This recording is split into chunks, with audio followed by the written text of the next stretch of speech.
రైతుల సమస్యలపై త్వరలో సీఎం చంద్రబాబును కలుస్తామని మంత్రి సవిత అన్నారు. అనంతపురం జిల్లా రాప్తాడు సమీపంలో రైతుబడి అగ్రి ఎక్స్పో కార్యక్రమంలో మంత్రి సవితతో పాటుగా ఎమ్మెల్యేలు కాలువ శ్రీనివాసులు, పరిటాల సునీత పాల్గొన్నారు. రైతుబడి వ్యవస్థాపకులు రాజేంద్ర రెడ్డి ఆధ్వర్యంలో ఈ కార్యక్రమాన్ని ఏర్పాటు చేయడం జరిగింది. ఇక్కడ 300 కంపెనీలు తరలివచ్చి 700 పరికరాలు, యంత్రాలు, సాగు విధానాలపై ప్రదర్శన నిర్వహించడం శుభ పరిణామమని మంత్రి సవిత కొనియాడారు. సాంప్రదాయ వ్యవసాయానికి ఆధునికతను జోడిస్తూ సాగును లాభసాటిగా మార్చేందుకు ప్రభుత్వం ప్రయత్నిస్తోందన్నారు.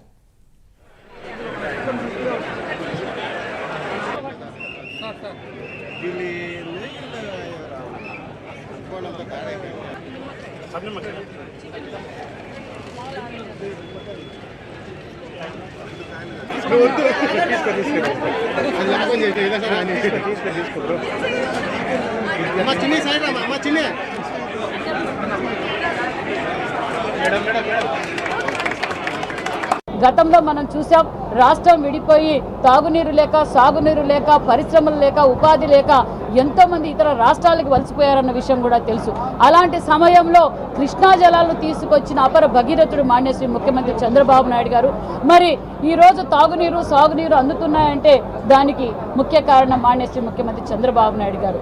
అదేవిధంగా రైతులకు పెద్దపీట వేసే ప్రభుత్వం ఎన్డీఏ ప్రభుత్వం. మరి అలాంటి సమయంలో ఇలాంటి అవేర్నెస్ ప్రోగ్రాం పెట్టడం, సుమారుగా 300 కంపెనీలు, 700 పరికరాలు, ఒక్కొక్క పరికరం చూస్తూ ఉంటే ఏ విధంగా అయితే కరెంటు తక్కువ కాలుతుంది, ఉత్పత్తి ఏ విధంగా పెంచగలము, అదే విధంగా ఫోన్లోనే ఒక యాప్ డౌన్లోడ్ చేసుకొని ఈ రైతుకు ఈరోజు ఈజీగా మనం ఇంట్లో ఉన్నా కూడా ఆ యాప్ ద్వారా ఈరోజు మనం అన్నీ తెలుసుకొని ఎప్పటికప్పుడు మన సూచనలు, సలహాలు తీసుకొని మనం ఆ విధంగా టెక్నాలజీ అభివృద్ధి జరిగిందని నిజంగా మాకు కూడా తెలియదు. ఈరోజు ఇన్ని పరికరాలు చూడడం. దయచేసి రైతన్నులందరికీ నేను తెలియజేసేది ఒకటే, ఎలాగో ఎన్డీఏ ప్రభుత్వం రైతుల పక్షపాతి ప్రభుత్వం, రైతన్నుల ప్రభుత్వం, మాన్యశ్రీ ముఖ్యమంత్రి రైతులకు పెద్దపీట వేసిన ప్రభుత్వం అనే విషయాన్ని కూడా తెలియజేస్తూ, ఇక్కడ విచ్చేసిన రైతన్నులందరికీ నేను తెలియజేసేది ఒకటి, ఇప్పుడు అక్కగారు చెప్పినట్లు నిదానంగా ఏ వస్తువు వాడడం వల్ల కంపారిజన్, మనం గతంలో వాడుతున్న వస్తువు ఏ సమయం తీసుకుంటుంది, ఎంత ఖర్చు అవుతుంది,